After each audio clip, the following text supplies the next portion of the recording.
IELTS reading, especially the filling the blanks, most of the students say that they are wasting their time but still not improving the reading. So students, इस video ਦੇ ਵਿੱਚ ਅੱਜ ਤੁਹਾਨੂੰ ਦੱਸੂਗਾ ਕਿ reading ਕਿੱਦਾਂ ਕਰਨੀ ਆ ਬਿਨਾਂ ਕੁਐਸਚਨ ਪੜ੍ਹਿਆ ਤੇ ਫਿਰ ਵੀ ਸਾਰੇ ਦੇ ਸਾਰੇ ਆਨਸਰ ਲੱਭਣੇ ਆਪਾਂ ਓਨਲੀ ਪੈਸੇਜ ਪੜ੍ਹ ਕੇ. This is the method that I use when I do reading. So students, in this video I'm gonna teach you how you can fill in the blanks without reading questions and by only reading the passage, and even this method can save your time. So student start करते हैं, देखते हैं कितना answer find out करने हैं. Start करते हैं आप रीडिंग. ਪਹਿਲਾਂ ਆਪਾਂ ਦੇਖ ਲਈਏ ਕੰਡੀਸ਼ਨਸ ਕੀ ਆ. 1 ਵਰਡ ਓਨਲੀ ਸਾਡਾ ਆਨਸਰ ਹੋਊਗਾ ਐਂਡ ਆ ਫਿਲਿੰਗ ਦਾ ਬਲੈਂਕ ਸਾਨੂੰ ਦਿੱਤੀਆਂ ਹੋਈਆਂ. ਜ਼ਿਆਦਾਤਰ ਸਟੂਡੈਂਟ ਕੀ ਕਰਦੇ ਆ, ਪਹਿਲਾਂ ਕੁਐਸਚਨ ਨੂੰ ਪੜ੍ਹਦੇ ਆ ਤੇ ਫਿਰ ਅਦਰ ਆਨਸਰ ਨੂੰ ਫਾਈਂਡ ਆਊਟ ਕਰਨ ਦੀ ਕੋਸ਼ਿਸ਼ ਕਰਦੇ ਆ. ਬਟ ਮੇਰੀ ਸਟ੍ਰੈਟਜੀ ਇਹ ਕਦੀ ਵੀ ਨਹੀਂ ਰਹੀ. ਮੈਨੂੰ ਜਦੋਂ ਵੀ ਰੀਡਿੰਗ ਮਿਲਦੀ ਹੈ ਮੈਂ ਸਭ ਤੋਂ ਪਹਿਲਾਂ ਪੈਸੇਜ ਪੜ੍ਹਨਾ ਸਟਾਰਟ ਕਰਦਾ. ਉਹਦਾ ਬੈਨੀਫਿਟ ਕੀ ਹੁੰਦਾ ਸਟੂਡੈਂਟ, ਇੱਕ ਤਾਂ ਬੈਨੀਫਿਟ ਇਹ ਹੁੰਦਾ ਕਿ ਸਾਨੂੰ ਪਤਾ ਲੱਗਦਾ ਕਿ ਰੀਡਿੰਗ ਦੇ ਵਿੱਚ ਹੈ ਕੀ ਹੈ, ਰੀਡਿੰਗ ਕਿਸ ਚੀਜ਼ ਦੇ ਬਾਰੇ ਆ. ਐਂਡ ਨੰਬਰ ਸੈਕਿੰਡ 'ਤੇ ਜੇਕਰ ਅਸੀਂ ਇੱਧਰੋਂ ਕੁਐਸਚਨ ਪੜ੍ਹ ਕੇ ਉੱਧਰ ਜਾਵਾਂਗੇ ਤਾਂ ਸਟੂਡੈਂਟ ਜ਼ਿਆਦਾ ਟਾਈਮ ਖਰਾਬ ਕਰਾਂਗੇ, ਬਿਕੋਜ਼ ਅਸੀਂ 1 ਬਾਏ 1 ਇੱਕ ਆਨਸਰ ਲੱਭਣ ਦੀ ਕੋਸ਼ਿਸ਼ ਕਰਦੇ ਹਾਂ. ਦੇਖਿਓ ਮੈਂ ਸਿਰਫ ਪੈਸੇਜ ਪੜ੍ਹਨਾ, ਪੈਸੇਜ ਪੜ੍ਹ ਕੇ ਬਿਨਾਂ ਕੁਐਸਚਨ ਪੜ੍ਹਿਆ ਆਪਾਂ 5 ਦੇ 5 ਜਿਹੜੇ ਇੱਥੇ ਆਨਸਰ ਲਾਉਣੇ ਆ. ਸੋ ਸਟਾਰਟ ਕਰਦੇ ਹਾਂ ਆਪਾਂ ਰੀਡਿੰਗ.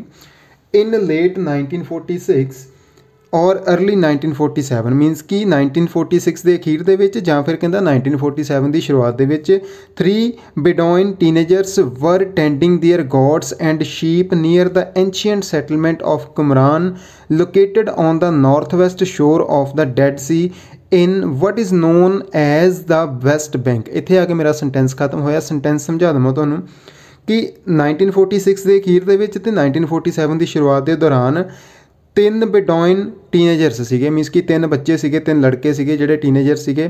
ਵਰ ਅਟੈਂਡਿੰਗ, ਪ੍ਰੈਜ਼ੈਂਟ ਕੰਟੀਨਿਊਸ ਟੈਂਸ ਲੱਗਿਆ. ਵਰ attending there God's and sheep, ਉਹ ਆਪਣੀਆਂ ਭੇਡਾਂ ਅਤੇ ਬੱਕਰੀਆਂ ਦੀ ਦੇਖਭਾਲ ਕਰ ਰਹੇ ਸੀਗੇ. ਨੀਅਰ ਦਾ ਐਂਸ਼ੀਐਂਟ ਸੈਟਲਮੈਂਟ ਆਫ ਕੁਮਰਾਨ, ਕੁਮਰਾਨ ਦੇ ਨੇੜੇ ਇੱਕ ਏਰੀਆ ਸੀ. ਸੈਟਲਮੈਂਟ ਮੀਨਸ ਕਿ ਇੱਕ ਕੋਈ ਪੁਰਾਤਨ ਏਰੀਆ ਸੀਗਾ, ਉੱਥੇ ਉਹ ਸੀਗੇ. ਜਿਹੜਾ ਕਿ ਕਹਿੰਦਾ ਹੁਣ ਦੇਖੋ ਸਟੂਡੈਂਟ ਜਦੋਂ ਵੀ ਆ ਕੌਮਿਆਂ ਦੇ ਵਿੱਚ ਚੀਜ਼ ਲੱਗੀ ਹੁੰਦੀ ਨਾ ਕਦੀ ਵੀ, ਜਿੱਦਾਂ ਕੌਮੇ ਸਟਾਰਟ ਹੋ ਗਏ ਸਾਡੇ, ਇਹ ਜਿਹੜੀ ਇਨਫੋਰਮੇਸ਼ਨ ਹੈਗੀ ਹੈ ਨਾ ਸਟੂਡੈਂਟ, ਇਹ ਜਸਟ ਅਤੇ ਜਸਟ ਇਸ ਚੀਜ਼ ਦੇ ਬਾਰੇ ਆ ਜਿਹੜੀ ਪਿੱਛੇ ਸਾਨੂੰ ਦਿੱਤੀ ਆ. ਸੋ ਇਹ ਜਿਹੜਾ ਏਰੀਆ ਸੀਗਾ ਜਿੱਥੇ ਉਹ ਬੱਚੇ 3 ਆਪਣੀ ਭੇਡਾਂ ਬੱਕਰੀਆਂ ਦੀ ਦੇਖਭਾਲ ਕਰ ਰਹੇ ਸੀਗੇ, ਇਹ ਕਿੱਥੇ ਲੋਕੇਟਡ ਸੀਗਾ? ਨਾਰਥ ਵੈਸਟ ਸ਼ੋਰ ਦੇ ਉੱਤੇ ਲੋਕੇਟਡ ਸੀਗਾ. ਅਤੇ ਨਾਰਥ ਵੈਸਟ ਸ਼ੋਰ ਜਿਹੜਾ ਆ ਇਹ ਕਿਹਦਾ ਸੀਗਾ? ਇਹ ਸੀਗਾ ਡੈਡ ਸੀ ਦਾ. ਇਹ ਡੈਡ ਸੀ ਕੋਈ ਚੀਜ਼ ਸੀਗੀ, ਉਸ ਦਾ ਨਾਰਥ ਵੈਸਟ ਸ਼ੋਰ ਦੇ ਉੱਤੇ ਆਹ ਵਾਲਾ ਏਰੀਆ ਲੋਕੇਟਡ ਆ. ਇਸ ਏਰੀਏ ਦੇ ਉੱਤੇ ਜਿਹੜੇ 3 ਬੱਚੇ ਆ ਕਹਿੰਦਾ ਆਪਣੀਆਂ ਭੇਡਾਂ ਬੱਕਰੀਆਂ ਦੀ ਦੇਖਭਾਲ ਕਰ ਰਹੇ ਸੀਗੇ. ਇਸ ਏਰੀਏ ਨੂੰ ਕੀ ਕਿਹਾ ਜਾਂਦਾ ਹੈ? ਇਸ ਏਰੀਏ ਨੂੰ ਕਹਿੰਦਾ ਵੈਸਟ ਬੈਂਕ ਵੀ ਕਿਹਾ ਜਾਂਦਾ. ਮੀਨਸ ਕਿ ਜਿਹੜਾ ਸ਼ੋਰ ਸੀਗਾ ਡੈਡ ਸੀ ਦਾ ਉਸ ਨੂੰ ਵੈਸਟ ਬੈਂਕ ਵੀ ਕਿਹਾ ਜਾਂਦਾ. ਸੋ ਮੇਨ ਇਨਫੋਰਮੇਸ਼ਨ ਇਸ ਬਾਰੇ ਸਾਨੂੰ ਸਿਰਫ ਇੰਨੀ ਦਿੱਤੀ ਕਿ 1946-47 ਦੀ ਗੱਲ ਆ ਕਿ 3 ਬੱਚੇ ਆਪਣੀਆਂ ਭੇਡਾਂ ਬੱਕਰੀਆਂ ਦੀ ਦੇਖਭਾਲ ਕਰ ਰਹੇ ਸੀਗੇ. ਇੱਕ ਏਰੀਆ ਦਿੱਤਾ ਆ, ਉਹਦਾ ਨਾਮ ਦਿੱਤਾ, ਬਾਕੀ ਇਨਫੋਰਮੇਸ਼ਨ ਸਾਰੀ ਐਕਸਟਰਾ ਸੀ. One of these young shepherds means ਕਿ ਇਹਨਾਂ ਦੇ ਵਿੱਚੋਂ ਕਹਿੰਦਾ ਜਿਹੜੇ ਭੇਡਾਂ ਬੱਕਰੀਆਂ ਦੀ ਦੇਖਭਾਲ ਕਰ ਰਹੇ ਸੀ, ਇਹ ਚਰਾ ਰਹੇ ਸੀਗੇ, ਇਹਨਾਂ ਵਿੱਚੋਂ ਇੱਕ ਜਾਣੇ ਨੇ ਟੌਸਡ, ਪਾਸਟ ਇੰਡੈਫੀਨਿਟ ਬਣ ਗਿਆ, ਟੌਸਡ ਆ rock into N opening on the side of a cliff and was surprised to hear a shattering sound. Means ਕਿ ਸੈਂਟੈਂਸ ਖਤਮ ਹੋ ਗਿਆ. ਕਹਿੰਦਾ ਕਿ ਇਹਨਾਂ ਵਿੱਚੋਂ 3 ਬੱਚਿਆਂ ਦੇ ਵਿੱਚੋਂ ਇੱਕ ਬੱਚੇ ਨੇ ਇੱਕ ਪੱਥਰ ਸਿੱਟਿਆ, ਰੌਕ ਸਿੱਟਿਆ. ਕਿੱਥੇ ਸਿੱਟਿਆ? into an opening on the side of a cliff. Cliff ਹੁੰਦੀ ਆ ਕੋਈ ਉੱਚੀ ਪਹਾੜੀ ਕਹਿ ਲਈਏ ਆਪਾਂ, ਜਾਂ ਕੋਈ ਉੱਚੀ ਚੋਟੀ ਵੀ ਕਹਿ ਸਕਦੇ ਹਾਂ ਆਪਾਂ. ਸੋ ਉੱਥੇ ਕਹਿੰਦਾ ਉਹਨੇ ਇੱਕ ਪੱਥਰ ਸਿੱਟਿਆ ਅਤੇ ਵਾਜ਼ ਸਰਪ੍ਰਾਈਜ਼ਡ, ਉਹ ਹੈਰਾਨ ਹੋਇਆ. ਕਾਹਤੋਂ ਹੈਰਾਨ ਹੋਇਆ? ਟੂ ਹੀਅਰ, ਸੁਣ ਕੇ ਕਿ ਆ ਸ਼ੈਟਰਿੰਗ ਸਾਊਂਡ. ਸ਼ੈਟਰਿੰਗ ਸਾਊਂਡ ਮੀਨਸ ਕਿ ਕੋਈ ਚੀਜ਼ ਖਿਲਰੀ ਹੁੰਦੀ ਨਾ, ਜਿੱਦਾਂ ਇਹ ਚੀਜ਼ ਉਹਨੂੰ ਸਾਊਂਡ ਸੁਣਿਆ ਅਤੇ ਇਹਨੂੰ ਸੁਣ ਕੇ ਉਹ ਹੈਰਾਨ ਹੋ ਗਿਆ. ਹੀ ਐਂਡ ਹਿਜ਼ ਕੰਪੈਨੀਅਨਸ ਹੁੰਦੇ ਸਾਥੀ, ਉਹ ਅਤੇ ਉਸਦੇ ਸਾਥੀ ਲੇਟਰ ਐਂਟਰਡ ਮੀਨਸ ਕਿ ਕਹਿੰਦਾ ਉਹ ਐਂਟਰ ਕਰ ਗਏ ਕਾਹਦੇ ਵਿੱਚ? ਦਾ ਕੇਵ, ਇੱਕ ਕਹਿੰਦਾ ਗੁਫਾ ਸੀਗੀ ਉੱਥੇ, ਉਹਦੇ ਵਿੱਚ ਐਂਟਰ ਕਰ ਗਏ. And stumbled across a collection of large clay jars. Stumble across reading ਦੇ ਵਿੱਚ ਬਹੁਤ ਰਿਪੀਟ ਹੁੰਦਾ. ਇਟ ਮੀਨਸ ਹੁੰਦਾ ਕਿ ਅਚਾਨਕ ਕਿਸੇ ਕੋਈ ਚੀਜ਼ ਉਹਨਾਂ ਨੂੰ ਮਿਲ ਗਈ ਅਤੇ ਉਹਨਾਂ ਨੂੰ ਕੀ ਮਿਲ ਗਈ? Collection of large clay Jars. ਕਲੇ ਹੁੰਦੀ ਹੈ ਮਿੱਟੀ, ਸੋ ਮਿੱਟੀ ਦੇ ਬਣੇ ਜਾਰਸ ਸੀਗੇ ਜਿਹੜੇ ਉਹਦੀ ਕਲੈਕਸ਼ਨ ਸੀਗੀ, ਉਹ ਉਹਨਾਂ ਨੂੰ ਮਿਲੀ ਜਦੋਂ ਉਹ ਕੇਵ ਦੇ ਵਿੱਚ ਗਏ. 7 ਆਫ ਵਿਚ ਦਾ ਮਤਲਬ ਕਿ ਜਿਹੜੇ ਜਾਰ ਸੀਗੇ ਇਹਨਾਂ ਵਿੱਚੋਂ 7 ਕੰਟੇਨਡ, ਉਹਨਾਂ ਵਿੱਚ ਕੰਟੇਨ ਮੀਨਸ ਕਿ ਉਹਨਾਂ ਦੇ ਵਿੱਚ ਕੀ ਸੀਗਾ? Scrolls with writing on them. Scroll ਹੁੰਦੇ ਆ ਸਟੂਡੈਂਟਸ, ਪੇਜ ਹੁੰਦਾ ਇੱਕ ਹਿਸਾਬ ਦਾ ਕਹਿ ਲਈਏ ਤਾਂ. ਪਹਿਲਾਂ ਰਾਜਿਆਂ ਦੇ ਸਮੇਂ ਦਾ ਚਿੱਠੀ ਖੋਲ੍ਹ ਕੇ ਲਿਖ ਕੇ, ਇੱਕ ਚਿੱਠੀ ਜਿਹੀ ਹੁੰਦੀ ਸੀ ਉਹਨੂੰ ਖੋਲ੍ਹਦੇ ਹੁੰਦੇ ਸੀ, ਫਿਰ ਉਹਨੂੰ ਪੜ੍ਹਦੇ ਹੁੰਦੇ ਸੀ. ਉਹ ਚੀਜ਼ ਉਹਨਾਂ ਨੂੰ ਉੱਥੇ ਕਹਿੰਦਾ ਮਿਲੀ ਜਿਹਦੇ ਉੱਤੇ ਕੁਛ ਨਾ ਕੁਛ ਲਿਖਿਆ ਹੋਇਆ ਸੀਗਾ. ਦ teenagers took the 7 scrolls to a nearby town where they were sold for a small sum to ਆ ਲੋਕਲ ਐਂਟੀਕ ਡੀਲਰ। ਬੱਚਿਆਂ ਨੇ ਕੀ ਕੀਤਾ, ਕਹਿੰਦਾ ਉਹ ਬੱਚਿਆਂ ਨੇ ਉਹਨਾਂ ਵਿੱਚੋਂ ਜਿਹੜੇ ਸੀਗੇ 7 ਸਕਰੋਲ ਜਿਹੜੇ ਕਹਿੰਦਾ ਉਹਨਾਂ ਵਿੱਚੋਂ ਚੱਕ ਲਏ ਤੇ ਇੱਕ ਨੀਅਰ ਬਾਈ ਟਾਊਨ ਦੇ ਵਿੱਚ ਉਹਨਾਂ ਨੇ ਉਹਨਾਂ ਨੂੰ ਸੋਲਡ ਕਰ ਦਿੱਤਾ ਇੱਕ ਛੋਟੀ ਜਿਹੀ ਅਮਾਊਂਟ ਦੇ ਲਈ। ਵੇਚਿਆ ਕਿਹਨੂੰ ਗਿਆ, ਇੱਕ ਐਂਟੀਕਿਊਟੀਜ਼ ਡੀਲਰ ਸੀਗਾ, ਮੀਨਸ ਕਿ ਜਿਹੜੀਆਂ ਪੁਰਾਣੀਆਂ ਚੀਜ਼ਾਂ ਖਰੀਦਦਾ ਸੀਗਾ ਉਹਨੂੰ ਉਹਨਾਂ ਨੇ ਵੇਚ ਦਿੱਤਾ। Word of the find spread, ਇਹ ਗੱਲ ਕਹਿੰਦਾ ਫੈਲ ਗਈ। And Bedouins and archaeologists eventually unearthed tens of thousands of additional scrolls fragments from 10 nearby caves. ਕਹਿੰਦਾ ਉਸ ਤੋਂ ਬਾਅਦ ਕਹਿੰਦਾ ਜਿਹੜੇ ਆਰਕੀਓਲੋਜਿਸਟ ਸੀਗੇ ਉਹਨਾਂ ਨੇ ਕਹਿੰਦਾ ਉੱਥੇ ਅਨਅਰਥ ਕੀਤਾ, ਮੀਨਸ ਕਿ ਉੱਥੇ ਖੁਦਾਈ ਵਗੈਰਾ ਕੀਤੀ ਤੇ ਉਹਨਾਂ ਨੂੰ ਹਜ਼ਾਰਾਂ ਹੀ ਉੱਥੋਂ ਕਹਿੰਦਾ ਇੱਦਾਂ ਦੇ ਸਕਰੋਲ ਜਿਹੜੇ ਉਹਦੇ ਟੁਕੜੇ ਮਿਲੇ ਨੇੜੇ ਦੀਆਂ 10 ਗੁਫਾਵਾਂ ਦੇ ਵਿੱਚੋਂ। ਟੁਗੈਦਰ ਦੇ ਮੇਕਅਪ ਬਿਟਵੀਨ 800 and 900 ਮੈਨੂਸਕ੍ਰਿਪਟਸ। ਕਹਿੰਦਾ ਇਹ ਸਾਰਿਆਂ ਨੂੰ ਇਕੱਠਾ ਕਰ ਦਈਏ ਤੇ 800 ਤੋਂ 900 ਮੈਨੂਸਕ੍ਰਿਪਟਸ ਸੀਗੀਆਂ, ਮੀਨਸ ਕਿ ਹੱਥ ਲਿਖਤਾਂ ਸੀਗੀਆਂ। ਇਟ ਸੂਨ ਬਿਕੇਮ ਕਲੀਅਰ, ਕਹਿੰਦਾ ਇਹ ਜਲਦੀ ਕਲੀਅਰ ਹੋ ਗਿਆ that this was one of the greatest archaeological discoveries ever made. ਕਹਿੰਦਾ ਇਹ ਹੁਣ ਤੱਕ ਦੀ ਸਭ ਤੋਂ ਮਹਾਨ ਕਹਿ ਲਈਏ ਕਿ ਇੱਕ ਆਰਕੀਓਲੋਜੀਕਲ ਡਿਸਕਵਰੀ ਹੋਈ ਸੀਗੀ, ਖੋਜ ਹੋਈ ਸੀਗੀ। ਕੁਐਸਚਨ ਤੇ ਚੱਲਦੇ ਹਾਂ ਸਟੂਡੈਂਟਸ।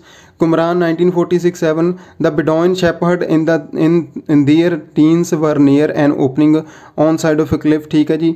ਹੇਅਰਡ ਏ ਨੋਇਸ, ਉਸਨੇ ਕਹਿੰਦਾ ਇੱਕ ਆਵਾਜ਼ ਸੁਣੀ। ਤੁਸੀਂ ਵੀ ਦੇਖਿਆ ਸੀ ਇੱਥੇ ਉਹਨੇ ਇੱਕ ਸਾਊਂਡ ਸੁਣਿਆ ਸੀਗਾ, ਹੇਅਰ ਏ ਸ਼ੈਟਰਿੰਗ ਸਾਊਂਡ, ਬਟ ਇੱਥੇ ਉਹਨੂੰ ਸੈਂਟੈਂਸ ਚੇਂਜ ਕਰ ਦਿੱਤਾ ਆਫ ਬ੍ਰੇਕਿੰਗ। ਕਹਿੰਦਾ ਉਹਨੂੰ ਕਿਸੇ ਨਾ ਕਿਸੇ ਚੀਜ਼ ਦੇ ਟੁੱਟਣ ਦੀ ਜਾਂ ਖਿਲਰਨੇ ਦੀ ਆਵਾਜ਼ ਸੁਣੀ। ਕਦੋਂ, ਜਦੋਂ ਵਨ ਟੀਨੇਜਰ ਥਰੂ ਹੈ, ਇੱਕ ਟੀਨੇਜਰ ਨੇ ਕੀ ਸਿੱਟਿਆ ਸੀਗਾ, ਉਧਰ ਦੇਖਣ ਦੀ ਲੋੜ ਨਹੀਂ ਹੈਗੀ ਜੀ, ਇੱਕ ਰੌਕ ਸਿੱਟਿਆ ਸੀਗਾ ਉਹਨੇ। ਠੀਕ ਹੈ ਜੀ, ਉਹਨੇ ਜਦੋਂ ਰੌਕ ਦਾ ਪੱਥਰ ਸਿੱਟਿਆ ਸੀਗਾ ਉੱਧਰ ਇੱਕ ਰੌਕ ਸਿੱਟਿਆ ਸੀਗਾ, ਉਦੋਂ ਹੀ ਉਹਨੂੰ ਆਵਾਜ਼ ਸੁਣੀ ਸੀਗੀ। ਸੋ ਪਤਾ ਲੱਗ ਗਿਆ ਮੈਨੂੰ। ਟੀਨੇਜਰਸ ਵੈਂਟ ਇਨਟੂ ਦਾ, ਬਾਅਦ ਦੇ ਵਿੱਚ ਟੀਨੇਜਰਸ ਕਿੱਥੇ ਗਏ, ਕੇਵ ਦੇ ਵਿੱਚ ਗਏ। ਪੜ੍ਹਨ ਦੀ ਜ਼ਰੂਰਤ ਹੀ ਨਹੀਂ ਹੈਗੀ ਦੂਸਰੀ ਵਾਰ। ਸੋ ਕੇਵ ਦੇ ਵਿੱਚ ਗਏ and found A number of containers. ਉਹਨਾਂ ਨੂੰ ਕੰਟੇਨਰਸ ਮਿਲੇ ਸੀ, ਕਾਹਦੇ ਮਿਲੇ ਸੀਗੇ, ਇੱਥੇ ਲਿਖਿਆ ਸੀਗਾ ਕਲੇ ਜਾਰਸ। ਠੀਕ ਹੈ, ਕਲੇ ਜਾਰਸ ਮਿਲੇ ਸੀਗੇ ਤੇ ਕੰਟੇਨਰਸ ਦਾ ਮਤਲਬ ਤਾਂ ਹੋ ਗਿਆ ਜਾਰਸ। ਤੇ ਇਟ ਮੀਨਸ ਕਿਹਾ ਕਿ ਕੰਟੇਨਰਸ ਮੇਡ ਆਫ ਕਾਹਦੇ ਬਣੇ ਸੀ। ਜਦੋਂ ਵੀ ਮੇਡ ਆਫ ਲੱਗਿਆ ਹੋਵੇ ਸਟੂਡੈਂਟਸ, ਮੇਡ ਆਫ ਤੋਂ ਬਾਅਦ ਉਹ ਚੀਜ਼ ਲੱਗਦੀ ਹੁੰਦੀ ਜੇ ਤੋਂ ਕੋਈ ਚੀਜ਼ ਬਣੀ ਹੋਵੇ। ਸੋ ਕਾਹਤੋਂ ਬਣੇ ਸੀਗੇ, ਕਲੇ ਕੰਟੇਨਰ ਸੀਗੇ। ਤੇ ਇੱਥੇ ਗੱਲ ਉਹਨੂੰ ਘੁਮਾ ਕੇ ਲਿਖਤੀ, ਇੱਥੇ ਲਿਖ ਦਾਂਗੇ ਕਲੇ। ਸੋ 3 ਆਂਸਰ ਹੈ, ਇੱਕ ਪੈਰਾ ਪੜ੍ਹ ਕੇ ਲੱਗ ਗਏ। ਜਦ ਕਿ ਜੇਕਰ ਤੁਸੀਂ 3 ਆਂਸਰ ਇਕੱਲੇ ਲਾਉਂਦੇ ਤਾਂ ਇਕੱਲਾ ਕੁਐਸਚਨ ਪੜ੍ਹਦੇ, ਫਿਰ ਇਕੱਲੇ ਆਂਸਰ ਨੂੰ ਲੱਭਦੇ। ਸੋ ਇਹ ਬੈਨੀਫਿਟ ਹੁੰਦਾ ਜਦੋਂ ਤੁਸੀਂ ਪੈਸੇਜ ਪੜ੍ਹਦੇ ਆ। ਮੇਰਾ ਤਰੀਕਾ ਇਹ ਹੈ ਰੀਡਿੰਗ ਕਰਨ ਦਾ, ਇਸ ਕਰਕੇ ਮੈਂ ਛੇਤੀ ਰੀਡਿੰਗ ਕੰਪਲੀਟ ਕਰ ਲੈਂਦਾ ਹੁੰਦਾ। ਹਾਂ, ਇੱਕ ਚੀਜ਼ ਦਾ ਖਿਆਲ ਰੱਖਣਾ, ਤੁਹਾਡੀ ਸਪੀਡ ਹੋਣੀ ਚਾਹੀਦੀ, ਤੁਹਾਡੀ ਅੰਡਰਸਟੈਂਡਿੰਗ ਹੋਣੀ ਚਾਹੀਦੀ ਹੈ, ਫਿਰ ਤੁਸੀਂ ਇਹ ਮੈਥਡ ਨੂੰ ਅਪਣਾਉਣਾ। ਔਰ ਸਪੀਡ ਐਂਡ ਅੰਡਰਸਟੈਂਡਿੰਗ ਨੂੰ ਇੰਪਰੂਵ ਕਰਨ ਦੇ ਲਈ you have to read on daily basis. Daily ਕੁਛ ਨਾ ਕੁਛ ਪੜ੍ਹਨ ਦੀ ਆਦਤ ਪਾਓ ਅਤੇ ਉਹਨੂੰ ਅੰਡਰਸਟੈਂਡ ਕਰਨ ਦੀ ਆਦਤ ਪਾਓ। ਦਿਹਾੜੀ ਦੇ ਵਿੱਚ 3 4 5 ਰੀਡਿੰਗਾਂ ਕਰਨ ਦਾ ਕੋਈ ਫਾਇਦਾ ਨਹੀਂ। ਇੱਕ ਰੀਡਿੰਗ ਕਰੋ, ਬਟ ਇਸ ਤਰੀਕੇ ਨਾਲ ਕਰੋ, ਧਿਆਨ ਨਾਲ ਕਰੋ, ਆਪਣੀ ਅੰਡਰਸਟੈਂਡਿੰਗ ਨੂੰ ਇੰਪਰੂਵ ਕਰੋ। ਸੋ ਅਗਲੇ 2 ਕੁਐਸਚਨ ਰਹਿ ਗਏ ਸਟੂਡੈਂਟ, ਇਹ ਵੀ ਦੇਖਦੇ ਹਾਂ ਆਪਾਂ। ਅੱਗੇ ਹੈਗਾ date from between 150 BCE to 70 CE। ਇਹ ਸਟੂਡੈਂਟ ਇੱਥੇ ਜਾ ਕੇ ਹੁੰਦਾ, ਇਸ ਕਰਕੇ ਆਪਾਂ ਅਗਲਾ ਪੈਰਾ ਪੜ੍ਹ ਲੈਂਦੇ ਹਾਂ। ਚਲੋ, ਦ ਔਰੀਜਨ ਆਫ ਦ ਡੈਡ ਸੀ ਸਕਰੋਲਸ। ਕਹਿੰਦਾ ਇਹ ਜਿਹੜੇ ਸਕਰੋਲਸ ਸੀਗੇ ਇਹਨਾਂ ਦੀ ਹੋਂਦ ਜਿਹੜੀ ਹੈ ਕਿੱਥੋਂ ਆਏ। ਵਿਚ ਵਰ ਰਿਟਨ ਅਰਾਊਂਡ, ਕਹਿੰਦਾ 2000 ਸਾਲ ਪਹਿਲਾਂ ਤਕਰੀਬਨ ਲਿਖੇ ਗਏ ਸੀਗੇ। ਬਿਟਵੀਨ 100 BCE ਐਂਡ 70 CE, ਇਸ ਸਮੇਂ ਦੇ ਦੌਰਾਨ ਇਹ ਲਿਖੇ ਗਏ ਸੀਗੇ। Is still the subject of scholarly debate even today. ਕਹਿੰਦਾ ਇਹ ਜਿਹੜੇ ਸਕਰੋਲਸ ਆ ਇਹਨਾਂ ਦੀ ਜਿਹੜੀ ਔਰੀਜਨ ਆ ਵੀ ਇਹ ਕਿੱਥੋਂ ਆਏ ਆ, ਇਹਦੇ ਉੱਤੇ ਇਹ ਜਿਹੜਾ ਸਬਜੈਕਟ ਹੈ ਨਾ, ਇਹਦੇ ਉੱਤੇ ਹਾਲੇ ਤੱਕ ਵੀ ਡਿਬੇਟ ਜਿਹੜੀ ਹੈ ਚੱਲ ਰਹੀ ਆ ਵੀ ਇਹ ਕਿੱਥੋਂ ਆਏ ਹੋਣਗੇ। ਅਕੋਰਡਿੰਗ ਟੂ ਦਾ ਪ੍ਰੀਵੇਲਿੰਗ ਥਿਊਰੀ, ਜਿਹੜੀ ਥਿਊਰੀ ਇਸ ਸਮੇਂ ਪ੍ਰਚਲਿਤ ਹੈਗੀ ਆ, ਜਿਹੜਾ ਮੀਨਸ ਕਿ ਓਪੀਨੀਅਨ ਇਸ ਸਮੇਂ ਚੱਲ ਰਿਹਾ, they are the work of a population that inhabited the area.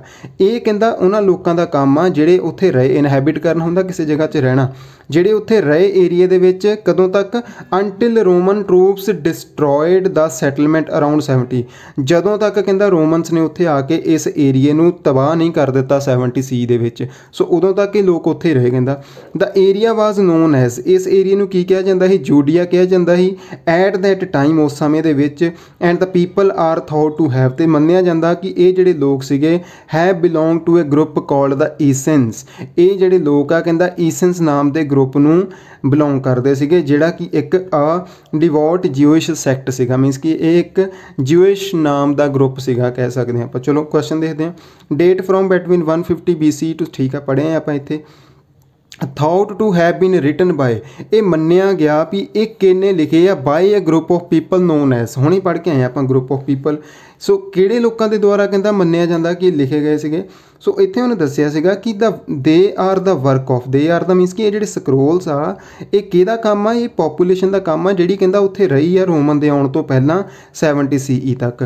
The area was non as ਜੂਡੀਆ, ਇਸ ਏਰੀਏ ਨੂੰ ਜੂਡੀਆ ਕਿਹਾ ਜਾਂਦਾ ਸੀਗਾ। ਐਂਡ ਦਾ ਜਿਹੜੇ ਲੋਕ ਸੀਗੇ are thought to have been belong to a group of called means ਕਿ ਕਹਿੰਦਾ ਇਹ ਐਸੇ ਗਰੁੱਪ ਨੂੰ ਬਿਲੋਂਗ ਕਰਦੇ ਆ ਜਿਸ ਨੂੰ ਕੀ ਕਿਹਾ ਜਾਂਦਾ, ਈਸੈਂਸ ਕਿਹਾ ਜਾਂਦਾ। ਸੋ ਨੋਨ ਐਜ਼ ਕਿਵੇਂ ਜਾਣੇ ਜਾਂਦੇ ਆ ਉਹ ਇੱਥੇ ਲਿਖਿਆ ਹੀ ਹੈ ਸਟੂਡੈਂਟਸ, ਆਨਸਰ ਆ ਗਿਆ ਸਾਡਾ ਈਸੈਂਸ। ਨੈਕਸਟ ਦੇਖਦੇ ਹਾਂ ਰਿਟਨ ਮੇਨਲੀ ਇਨ ਦਾ ਡੈਸ਼ ਲੈਂਗੁਏਜ, ਇੱਥੇ ਲੈਂਗੁਏਜ ਦਿੱਤੀ ਹੈ, ਇੱਥੇ ਕੋਈ ਨਾ ਕੋਈ ਲੈਂਗੁਏਜ ਦਾ ਨਾਮ ਆਊਗਾ, ਜਿੱਦਾਂ ਇੰਗਲਿਸ਼ ਆ ਗਿਆ, ਹਿੰਦੀ ਆ ਗਿਆ, ਕੋਈ ਲੈਂਗੁਏਜ ਇੱਥੇ ਨਾ ਆਊਗੀ ਉਹ ਵੀ ਆਪਾਂ ਦੇਖਦੇ ਹਾਂ। The majority of the texts on the Dead Sea scrolls are in Hebrew, ਲਓ ਜੀ ਆਈ ਗਿਆ majority of the text means ਕਿ ਇਹ ਜਿਹੜੇ ਲਿਖੀਆਂ ਗਈਆਂ ਚੀਜ਼ਾਂ ਸੀਗੀਆਂ ਇਹਦੇ ਵਿੱਚੋਂ ਮੈਜੋਰਟੀ ਦਾ ਮਤਲਬ ਕੀ ਹੋ ਗਿਆ ਜੀ, ਆਪਾਂ ਕਹਿ ਲੈਂਦੇ 80+। ਇੱਧਰ ਸਾਨੂੰ ਆਨਸਰ ਦੇਣਾ ਮੇਨਲੀ ਨੇ, ਮੇਨਲੀ ਦਾ ਮਤਲਬ ਕਿ ਮੁੱਖ ਤੌਰ 'ਤੇ ਇਹਨੂੰ ਕਾਹਦੇ ਵਿੱਚ ਲਿਖਿਆ ਗਿਆ, ਰਿਟਨ ਮੇਨਲੀ ਇਨ ਦਾ ਹੀਬਰੂ ਲੈਂਗੁਏਜ। ਸਟੂਡੈਂਟ ਆਨਸਰ ਆ ਗਿਆ ਸਾਡਾ। ਸੋ ਅਗਰ ਮੈਂ ਇਹ ਰੀਡਿੰਗ ਕਰਦਾ ਨਾ ਸਟੂਡੈਂਟ ਤੇ ਇਹ ਮੇਰਾ 2 ਮਿੰਟ ਦਾ ਕੰਮ ਸੀਗਾ, ਇਹ 5 ਆਨਸਰ ਲਾਉਣੇ 2 ਮਿੰਟ ਦਾ ਕੰਮ, ਬਟ ਮੈਂ 7 ਤੋਂ 10 ਮਿੰਟ ਦੀ ਵੀਡੀਓ ਬਣਾਈ ਬਿਕੋਜ਼ ਮੈਂ ਤੁਹਾਨੂੰ ਸਮਝਾ ਵੀ ਰਿਹਾ। ਸੋ ਮੇਰੇ ਕਹਿਣ ਦਾ ਮਤਲਬ ਕੀ ਹੈਗਾ ਸਟੂਡੈਂਟਸ, ਪੈਸੇਜ ਜਦੋਂ ਵੀ ਆਉਂਦਾ ਨਾ ਕੁਐਸਚਨ ਪੜ੍ਹ ਕੇ ਅਗਰ ਤੁਸੀਂ ਆਨਸਰ ਕਰੋਗੇ ਤਾਂ ਟਾਈਮ ਮੇਰੇ ਹਿਸਾਬ ਨਾਲ ਜ਼ਿਆਦਾ ਵੇਸਟ ਕਰੋਗੇ। ਆਪਣੀ ਹਮੇਸ਼ਾ ਅੰਡਰਸਟੈਂਡਿੰਗ ਦੇ ਉੱਤੇ ਕੰਮ ਕਰੋ, ਆਪਣੀ ਗ੍ਰਾਮਰ ਨੂੰ ਇੰਪਰੂਵ ਕਰੋ, ਆਪਣੇ ਸੈਂਟੈਂਸ ਅੰਡਰਸਟੈਂਡਿੰਗ ਨੂੰ ਇੰਪਰੂਵ ਕਰੋ। ਤੁਸੀਂ ਪੈਸੇਜ ਪੜ੍ਹ ਕੇ ਸਿੱਧੇ ਆਨਸਰ ਲਾਓਗੇ। ਅਗਰ ਮੈਂ ਗੱਲ ਕਰਾਂ ਤਾਂ ਮੈਂ 40 ਤੋਂ 50 ਮਿੰਟ ਦੇ ਵਿੱਚ ਰੀਡਿੰਗ ਕੰਪਲੀਟ ਕਰ ਲੈਂਦਾ ਹੁੰਦਾ ਹੈ। ਉਹਦਾ ਰੀਜ਼ਨ ਕੀ ਆ, ਕਿਉਂਕਿ ਮੈਂ ਇਕੱਲਾ ਪੈਸੇਜ ਪੜ੍ਹਦਾ। ਮੈਂ ਜਦੋਂ ਕੁਐਸਚਨ ਕਰ ਰਿਹਾ ਮੈਂ ਬਾਰ-ਬਾਰ ਕੁਐਸਚਨ ਨਹੀਂ ਪੜ੍ਹਨਾ। ਹਾਂ ਬਾਈ ਚਾਂਸ ਮੰਨ ਲਓ ਮੈਂ ਇੱਥੇ ਇੱਕ ਪੈਸੇਜ ਪੜ੍ਹ ਕੇ ਆਇਆ, ਮੈਨੂੰ ਕੁਐਸਚਨ ਨਹੀਂ ਸਮਝ ਆਇਆ, ਬਟ ਮੈਨੂੰ ਇੰਨਾ ਤਾਂ ਪਤਾ ਨਾ ਇਹਦੀ ਲੋਕੇਸ਼ਨ ਕਿੱਥੇ ਸੀ, ਮੈਂ ਦੁਬਾਰਾ ਉੱਥੇ ਜਾਊਂਗਾ, ਦੂਸਰੀ ਵਾਰ 'ਚ ਪੜ੍ਹ ਕੇ ਇੱਕ ਵਾਰ 'ਚ ਆਨਸਰ ਕੰਪਲੀਟ ਕਰ ਦੂੰਗਾ। ਜੇਕਰ ਤੁਸੀਂ ਪਹਿਲਾਂ ਕੁਐਸਚਨ ਪੜ੍ਹਦੇ ਆ, ਪਹਿਲਾਂ ਤੁਸੀਂ ਕੁਐਸਚਨ ਪੜ੍ਹਦੇ ਆ, ਫਿਰ ਤੁਸੀਂ ਇੱਧਰ ਜਾਂਦੇ ਆ, ਫਿਰ ਤੁਸੀਂ ਕੁਐਸਚਨ 'ਤੇ ਆਉਂਦੇ ਆ, ਫਿਰ ਤੁਸੀਂ ਇੱਧਰ ਜਾਂਦੇ ਆ, 4 ਵਾਰ ਤੁਹਾਨੂੰ ਉਹ ਚੀਜ਼ ਕਰਨੀ ਪੈਂਦੀ ਹੈ। ਸੋ ਸਟੂਡੈਂਟ ਇਸ ਕਰਕੇ ਟਾਈਮ ਵੇਸਟਿੰਗ ਵਾਲੀ ਚੀਜ਼ ਆ। ਹੋਪ ਹੈ ਕਿ ਤੁਹਾਨੂੰ ਮੇਰਾ ਆਈਡੀਆ ਵਧੀਆ ਲੱਗਿਆ ਹੋਊਗਾ, ਟਰਾਈ ਕਰਕੇ ਦੇਖਿਓ। ਅਗਰ ਹਾਲੇ ਤੱਕ ਨਹੀਂ ਕਰ ਪਾ ਰਹੇ ਤਾਂ ਕੋਈ ਗੱਲ ਨਹੀਂ, ਜੇਕਰ ਤੁਸੀਂ ਆਇਲਸ ਦੇ ਵਿੱਚ ਮਹੀਨੇ 2 ਮਹੀਨੇ ਤੱਕ ਪੇਪਰ ਦੇਣਾ ਤੇ ਬਹੁਤ ਟਾਈਮ ਆ, ਡੇਲੀ ਏਮ ਬਣਾ ਲਓ ਕਿ ਕੁਛ ਨਾ ਕੁਛ ਸਟੱਡੀ ਕਰਨਾ, ਨਿਊਜ਼ਪੇਪਰ ਪੜ੍ਹਨਾ ਔਰ ਉਹਨੂੰ ਅੰਡਰਸਟੈਂਡ ਕਰਕੇ ਆਪਣੀ ਅੰਡਰਸਟੈਂਡਿੰਗ ਇੰਪਰੂਵ ਕਰਨੀ ਆ ਤੇ ਇੱਕ ਵਧੀਆ ਆਪਾਂ ਰੀਡਿੰਗ ਦੇ ਵਿੱਚ ਸਕੋਰ ਅਚੀਵ ਕਰਨਾ, ਤੇ ਤਾਂ ਕਿ ਰੀਡਿੰਗ ਤੁਹਾਡੇ ਲਈ ਕੋਈ ਪ੍ਰੋਬਲਮ ਨਾ ਰਹੇ। ਸੋ ਅਗਰ ਵੀਡੀਓ ਚੰਗੀ ਲੱਗੀ ਹੈ ਤਾਂ ਲਾਈਕ ਜ਼ਰੂਰ ਕਰਿਓ, ਚੈਨਲ ਨੂੰ ਸਬਸਕ੍ਰਾਈਬ ਕਰ ਲਿਓ ਤੇ ਸ਼ੇਅਰ ਜ਼ਰੂਰ ਕਰ ਦਿਆ ਕਰੋ। Thank you.